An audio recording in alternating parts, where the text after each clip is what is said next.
Welcome to BeerNet Radio. Listen to on every continent except Antarctica. B-E-E-R-R-N-E-T.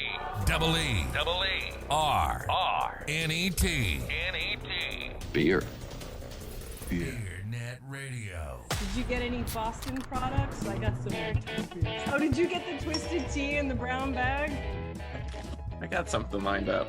Yeah, true. He was like, the thousands of dollars I spent on Hawaii and flying my mom down to take care of our children, all that stuff. So, hi, Jim. Oh my gosh, what a nice hat. I was just telling Jordan the story of this hat. You guys sent it to me, and it's a very nice hat. And when I wear it in the neighborhood for my old woman walks, people look at me like she must be the party mom because she's wearing a Truly hat. Yeah, well, you are the party mom. That is true. I am the party mom. I did take my son, when he was just a couple months old, to a Molson Coors convention happy hour because I didn't know any better. I was just starting out as a mom, and I thought that was an appropriate behavior. So. Yeah, I think it's appropriate. I mean, I gave my daughter Sam Adams in the delivery room. Your daughter said, okay. Well, I bet she slept well, huh? Yeah, I mean, well, you've had kids, right? They get nothing but like nasty formula for the first year or two. I thought I'll give them some hope. I'll give them a taste of beer. Oh, Yeah, something to mix it up. Yeah, my wife wasn't happy. She was like yelling at me. What are you doing? Just shut up. Deliver the placenta. I'll take care of the baby. And did you, Jim? Did you take care of the baby? Yes, I did. She's 26 years old now. I'm glad you said that because one of my questions is which one of your children is your favorite. But before we get, hopefully you've got answerable questions. Yeah, don't worry, you're not gonna watch. So, which one of your children is your favorite? Oh, they're both my favorite. There you go. That's my answer. All four of them are my favorite. Got it. Well, just a quick intro. So, Jim Koch, welcome to BeerNet Radio. For like the maybe two people in the universe who don't know him, this is Jim Koch, founder of Boston Beer Company. One of the largest craft breweries in the world, maker of all the great stuff. Started it in 1984 based on a family recipe from the 1860s, right? So yep. That's the last time I'll say the word beer because, Jim, you are ringing in our first BeerNet Radio Wrong Answers Only pod. And the only thing we can't talk about is business. We can't say the B word on here. We want to know about Jim Koch and what makes you tick and all the things that people that work with you may not know about you. Or maybe the people that work with you do, but the rest of us don't. So, I want. And let's keep it that way. All right. Well, it was nice talking to you. Yeah.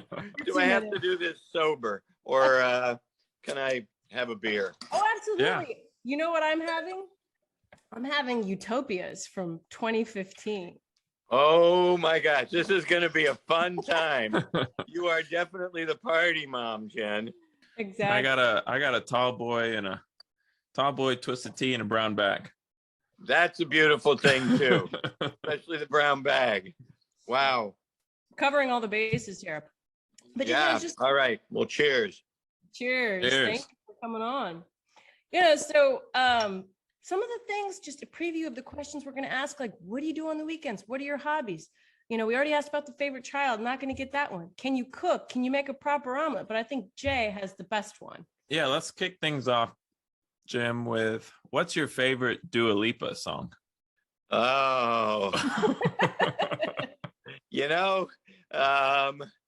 I think it's the one we use on the commercial. Don't you agree? Great answer. And I like the that's in there. That's my favorite Dua Lipa noise. Oh, all right, perfect. Is she who you listen to in your free time? No, to be totally honest. I mean, when somebody came back and said, "Oh my gosh, we have an opportunity. We might be able to sign up Dua Lipa," I had to ask my kids, "Who's Dua Lipa?" I said, "Don't worry, Dad. She's big." So, who do you listen to in your free time? Oh gosh, it really runs a huge gamut. I mean, I'm kind of came of age in the 60s. So there was, it was great music. My favorite is Bob Dylan, which interestingly, my youngest daughter is a huge whoops. Sorry, I just knocked my phone off the little stand I made for it. My youngest daughter is a huge Bob Dylan fan. And like 5 years ago, I took her to that old Cella, like Coachella for old people. And he performed there. And she was actually taking a class in college on Bob Dylan. So we listened to him on, I think it was Friday night. Thursday, he won the Nobel Prize for Literature. And the New York Times came to her class, and because they were, they were writing this article, he wins the Nobel Prize, and there's actually a class about him at Harvard that she was in, and they interviewed her about, what was it like to go to see Bob Dylan with your dad? And she said, I loved him more than he did. So it's for me, it's a nice benefit that some of the music that I grew up with has endured. And and my at that time 18-year-old daughter was taking a course on the same guy that I listened to. It was the first concert I ever went to in 1965. I went to a Bob Dylan concert at the Cincinnati Music Hall. Oh, that's prime time Dylan right there too. Yeah, pre-electric. Yeah. Well, Bob Dylan is probably my favorite as well. Blonde on Blonde is my favorite album. I went to go see him at the Municipal Auditorium here in San Antonio with my two aunts, and they kind of nudged me halfway through. This was probably late 2000s, and they asked me if he was singing in Spanish the whole time. Yeah, exactly. He's terrible in concert. He was better a long time ago, but I still go to the concerts, take my kid. You do. I mean, just to take it in. What you're going to get. He may never even turn around and look at the audience at all. He may just stand there and bang on the piano for 2.5 hours. And you listen to the songs and go, is that Idiot Wind? Or is that, Sad-Eyed Lady of the Lowlands? I can't hardly make it out. Yeah, but you're in the presence of greatness, which is all that matters, I think. That's exactly right. That's exactly right. Even if Tom Brady has a bad game, even playing for Tampa Bay, you're in the presence of greatness. Right. Well, sticking on the music theme, Jim, have you ever done any karaoke? Well, yeah. As Zorba the Greek would say, am I not a man? And it's not a man stupid? Of course I've done karaoke. Okay, what's drinking, screaming, the full catastrophe. What's your go-to karaoke song? Oh, Beer for My Horses. Okay. Willie Nelson and Toby Keith. I love it. Exactly. Exactly. I want to hear Craig Purser's wife do that. She's a pretty good country and western singer. I would look forward to being at a beer event with Craig and his wife and having her do Beer for My Horses with Craig. For sure. Well, Jim, we could have you guys do that for our 20th annual summit in January. I'd be up for that. Where is it's in Florida this time? Yeah. Okay. Yeah. Let's get that old place. See if you can, give Craig's wife a scholarship. Let's do it. And since Harry isn't here, let me tell you his favorite karaoke song. It's a double feature, actually. He'll kick things off with Neil Diamond's Girl, You'll Be a Woman Soon. And then to leave no doubt to the audience, he'll follow it up with Radiohead's Creep. I'm not lying. It gets the crowd going. And by going, I mean up and leaving far, far away. Oh, that'd be great. That's wow. Harry has big balls and no shame. Yes. It's a potent combination. But anyways, Jim, if singing isn't your forte, there's always acting, right? Do you miss being in the Sam Adams commercials?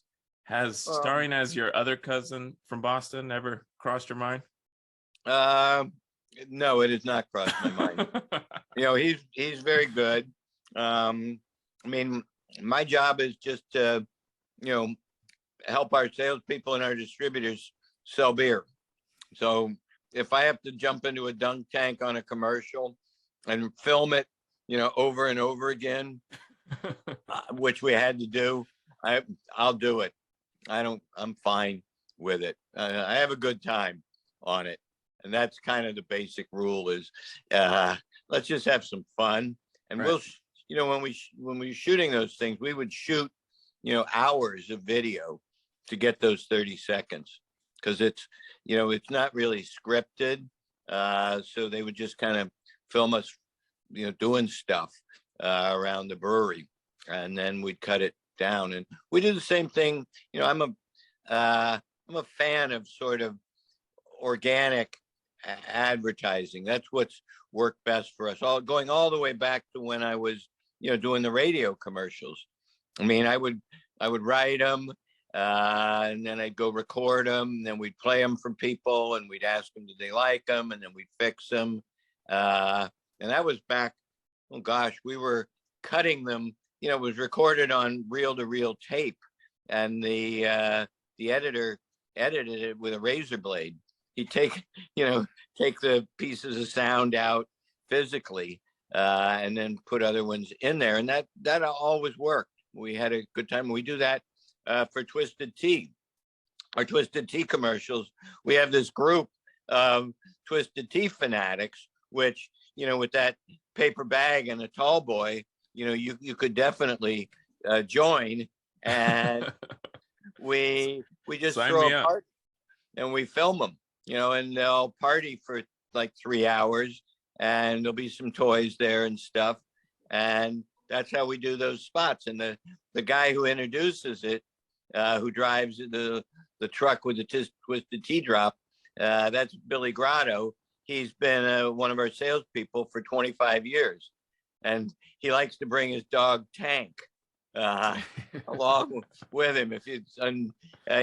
Billy's got a motorcycle and with a sidecar for Tank, so that's a real guy. That's one of our great Boston beer salespeople, ex-Marine, more tattoos than anybody I've ever seen, and just an all-around great guy. And it comes through on the ads. Like, this is a real guy. He's having fun. He's, bringing his dog to help him drink tea and hang out with fun people. That's awesome. Yeah, well, that's what, I hate to say it, that's what the beer business is supposed to be. It's a great opportunity to, hang out with fun people and drink some good products. And this is like a dream job. People ask me, well, aren't you going to retire?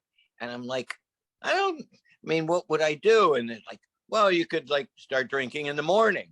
And I said, well, yeah, today I spent the first 2 hours at the brewery tasting samples. So I'd had 3 times 6, 18 different samples of Truly Vodka Seltzer before noon. And what jobs do you get paid for where you can get a really, a solid, nice buzz before noon, and then just sort of coast to the end of the day, interrupted by things like this, hanging out with good people, talking about fun things and having a beer. This is a good job. Why, if I retired, that's all I'd want to do is get a buzz on in the morning and hang out with good people and have a beer.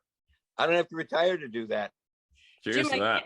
Yeah, exactly. I would drink too, but I'm out. But I can't imagine that 18 samples of vodka seltzer taste different from one another. Oh, they did. Yeah. It's not as loopy as it sounds. You have to take a 30-second pause. You got water, you got saltines to refresh your palate, and you're doing it. You're doing it with trained tasters, sensory scientists, pretty skilled people. And I've been doing this for 38 years. Can you imagine how many samples I have tasted in 38 years? Tens of thousands. Oh my God. So, I can do it okay. On the 18th one, I'm pretty good. So I have a question for you. I have a few. I remember the rage. One of the things 10 years ago that was all the rage about you in the papers was how you took Fleischmann's yeast, right? Yep. Before you drink for it to kind of help, digest some of the alcohol. Is that true? And do you really do it? And does it really work?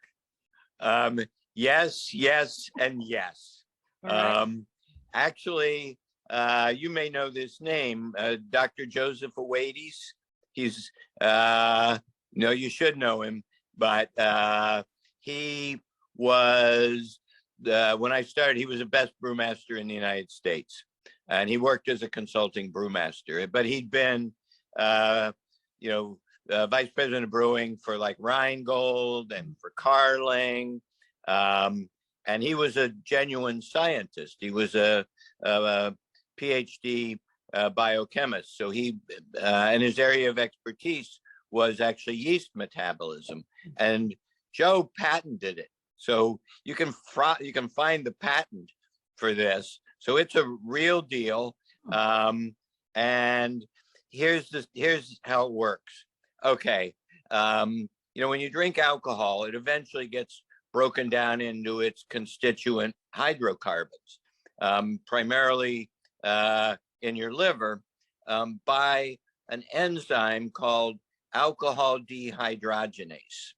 Okay, and that enzyme occurs naturally in the cell walls of the yeast, because the yeast, it's a little animal that evolved to protect itself and kill things in its environment by making alcohol. Alcohol is, antibacterial, and, bacteria and other small, organisms. Yeast is actually a unicellular fungus. These organisms evolved to produce things that will kill competing organisms. So, like penicillin, right? It's a mold. It comes out of a fungus like yeast, and it produces penicillin, again, to kill the bacteria that are competing with it. And even today, when they're looking for new antibiotics, one of the main ways they discover them is soil bacteria. They're just looking for bacteria that are expressing different defensive molecules. So the yeast evolved 1 billion years ago to push alcohol out and poison the environment for other creatures. And in order to protect itself from that alcohol coming back in, because no organism can actually, this is a little crude, but nobody can live in their own shit, right? So in a way, alcohol is yeast shit. So the yeast has in its cell walls this alcohol dehydrogenase that breaks alcohol down so it can't get back in and poison the yeast. So if you take like a teaspoon of active dried yeast, like it's got to be Red Fleischmann's though, right? It's got to be. No, it can be Red Star. I just happen to like Fleischmann's because Joe worked for Fleischmann's right after he got his PhD, and he went to breweries. And actually, the first brewery he visited was our Boston Beer Company brewery in Jamaica Plain back when it was Haffenraffer. So, but anyway, that's why I do Fleischmann's. And that alcohol dehydrogenase in the yeast, you put it in your stomach with the alcohol, and it will break down a significant proportion of that alcohol. And everybody's a little different. For me, it's probably 30%. So, I can have like 4 beers and have the same amount of alcohol as if I had 2.7 beers. So yes, it does work. It's actually patented. Joe is the one that turned me on to it like 15 years ago. The only downside, which you fart, right? Bad evil farts. So it's a small price to pay for sobriety, though my wife would rather have me drunk. Oh, that's funny. I like you better when you're drunk, Jim. than stinky, right? I've been trying L-lysine because I saw, some article a year or two ago that people who take I think it's an amino acid, right? If you take L-lysine before and after you drink, and I think it's the placebo effect. I swear it works, but maybe it doesn't. So. Well, if you think it works, I mean, you can blow. I mean, I carry, 2 breathalyzers in my car just to be safe because I don't want a DUI. And I can tell you the yeast, I do blow a lower number than I should. That's interesting. I will definitely try that. So, all right, I've got some others for you, Jim. I have to say one of the all-time things I've wondered about you since I've learned that you at one point were an outward bound instructor, right? Is what was the scariest thing that happened on any of your outward bound excursions? It might be in your books, but I don't think I ran across it. Well, there were 2, one in Texas and the other up in British Columbia. In Texas, when was this? 1974, I think, August maybe. And I was assisting on a course, and you had like eight people on your course, ranging from like 17 up to 50. And, you essentially, they give you 8 people and you're supposed to bring those same 8 people back alive. That's the goal. That's if you don't, you get fired. And you generally will have a companion patrol that's in the same area, vicinity, in case something goes wrong, because you're out for like 28 days. And so anyway, like halfway through the course, we were in South Texas, like down river from the King Ranch, in the Sangre de Cristo Mountains. And so we were camping in an arroyo, and you have to be very careful about that because you can be in this canyon and it's great, even sunny and hot, but 20 or 30 miles up the canyon there's a thunderstorm, and 3 hours later you get a flash flood. But on the other hand, you're like tempted to camp where there's water, which is down at the bottom. Well, I knew enough not to do that because I could see some clouds upstream, but the instructor on my companion patrol didn't. And he camped down at the bottom of the arroyo, and it happened. The flash flood came through. He was very fortunate in some ways because when an arroyo floods, it's really fast, like a minute, 2 minutes. And, in a minute and a half, it's rolling rocks big enough to break your leg. And he got everybody up into a cottonwood tree but one. The girl that he didn't get, we found the next afternoon, like 10 miles down the canyon, where it, came out, and there were just all these dead, creatures, javelinas, some cows, and we found the body, and I was like, boy, and cottonwood trees aren't rooted that deep. Those flash floods will take the whole tree out with everybody in it. So he was lucky, and that just reminded me, boy, one bad decision, and you're just screwed. Wow. So that was one. The other was I was in British Columbia, and this kayaking, and there was a senior instructor who was, kind of full of himself, and I'm a great boater, and macho, and macho people are really dangerous because they do stupid things. And he went down this class 2, class 3 whitewater in his kayak, and and normally what you would do is, the most experienced guy gets at the bottom and you send people down one at a time, so that if somebody flips, you can pick them up. Well, he went down and motioned for all of us to come down, and I was the last boat doing sweep, and all 8 of the students plus an assistant instructor capsized. So it was like, holy shit. We got 9 bodies in the water, 9 kayaks, 9 paddles, because, you know, how do you get out of, you know, the river without a paddle? And, you know, kids were like trying to swim against the current. And there's a technique where you put your boat in and you tilt it at an angle and you paddle like crazy, and that ferries it across.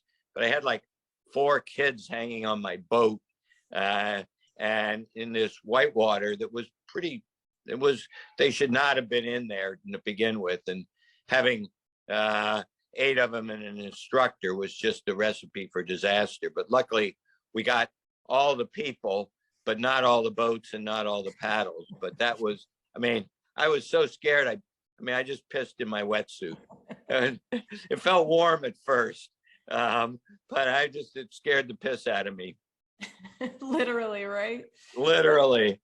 Nothing shakes, you know, you have a bad quarter, nothing, it all pales in comparison to that, right? Oh, yeah, exactly. Nobody got killed. That's good. Yeah. I mean, I'm reminded of, you know, another craft brewer that we all should have a lot of respect for, Steve Hindy. You know, and Steve was taken hostage by Hezbollah in Lebanon back in the 80s. I mean, and held up, you know, I don't know, in the beer business, you do have people like point guns at you for various reasons. And that was like my worst sales call, when a guy pulled a gun on me. That's in the book. But, you know, Steve got robbed at gunpoint. I mean, there's some, and held hostage by Hezbollah. And I think they grabbed 2 people and they killed the other one. So, you know, we've got some people in craft beer is easy compared to somebody pulling a gun on you. It's much better than a day where you get held hostage by Hezbollah. Builds fortitude. Well, let's on a lighter note, you know, aside from outdoors and beer, what are your other hobbies, Jim? Oh gosh. Well, I still kayak, despite that experience years ago. And, you know, I bike. We, in the summer, have a house in a community on Buzzards Bay where there's not a lot of people. So, you know, there's a 40-mile bike ride. I can go 20 miles, get oysters that were pulled out of the oyster farm that morning, and ride back. Nice. I like to ride my age every year, so I'm going to do 73 miles sometime this summer. And then I got, you know, 4 kids and 5 grandchildren. Wow. 5. Do you babysit, Jim? Do I babysit? Yep. Well, my kids, you know, are a little worried that I might be a bad influence on them, because they know I was a bad influence on them. So, yes, I do babysit, but they're usually pretty scared about it. That's so funny. That's very nice of you, because, you know, my mom will babysit. My husband's mom babysits the most, even though she lives in New Jersey and we live in Texas, and my parents live in Texas. My mother-in-law still babysits the most. Okay. Good for her. That's great. That's great. Yeah. My grandchildren like it. They get to have some Just the Haze, our non-alc IPA. Right. Well, hey, there's still harm in that. That's building their bacteria, their gut bacteria, the good bacteria, right? Yeah. Just like, sure. I don't see what's wrong with it. It's only got 0.5% alcohol. It's nothing. Yeah. All right. How about your favorite hard beverage, and no lies? My favorite hard beverage. Oh, it's Sam Adams Boston Lager. Okay. After that, of course. Oh, well, I mean, I've got a kegerator at my house, so it holds 2 sixtels. The second one is summer ale. Okay. Yeah. I am a fan of summer ale. That was the thing that pained me the most, because I still had to fly, and I hate flying, when I was pregnant with my kids. And both of them, you know, I was pregnant with them over the summer, and I would see the summer ale handle at the airport, and it would make me very sad. So, yeah. Oh, well, You're over that. It's a small price to pay for the blessing of children. That is true. That is definitely very, very true. Here's a curveball, Jim. What are your thoughts on Elon Musk? What are my thoughts on Elon Musk? Well, yeah, you know, he's certainly enjoying being a billionaire. Yeah. I mean, you got to admire a man who has 9 kids and is still going. I mean, he's had 3 kids in the last couple of weeks. Yeah, a couple days. Yeah, I mean, he's, certainly not limiting himself to one uterus. So the guy's enjoying being a billionaire, and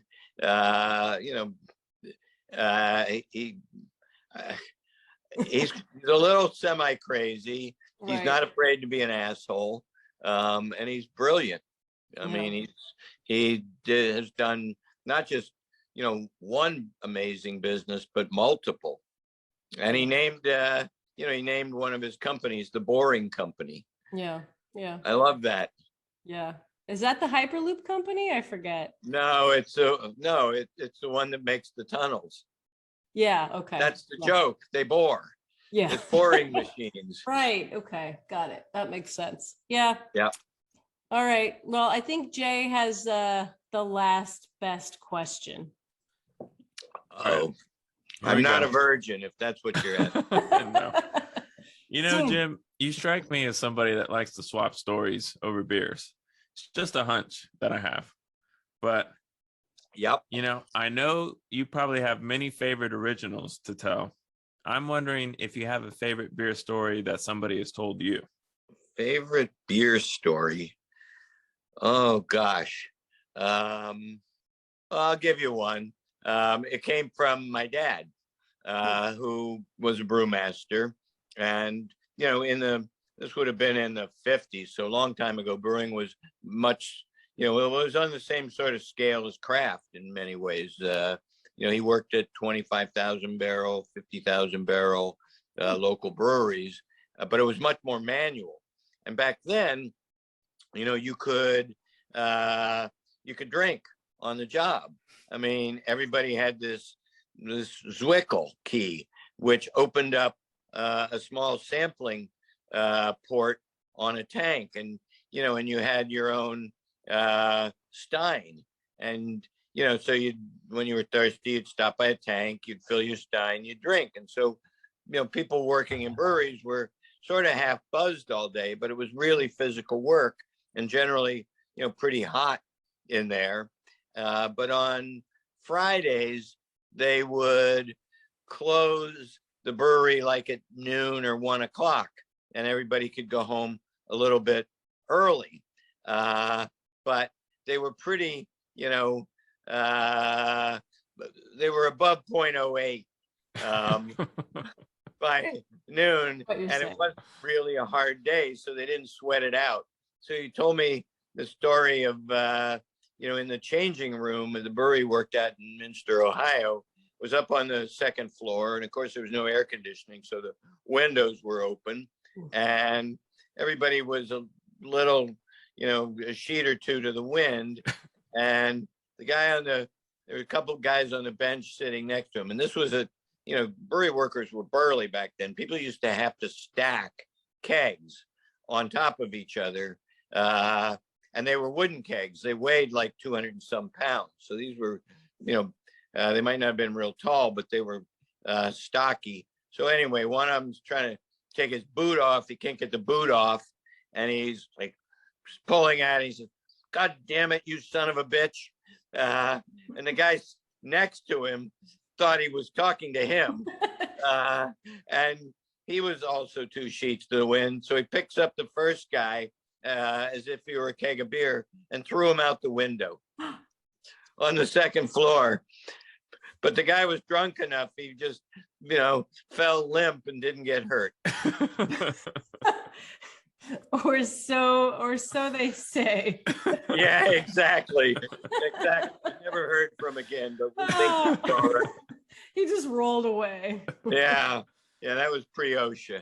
Oh my God. So I have, okay, one more question. Sorry, that's my true to brand. So, you know, talking about your dad, and I know that I read in Quench Your Own Thirst that you said your dad had two loves beside his family, and that was beer and cars, right? Yep, that's right.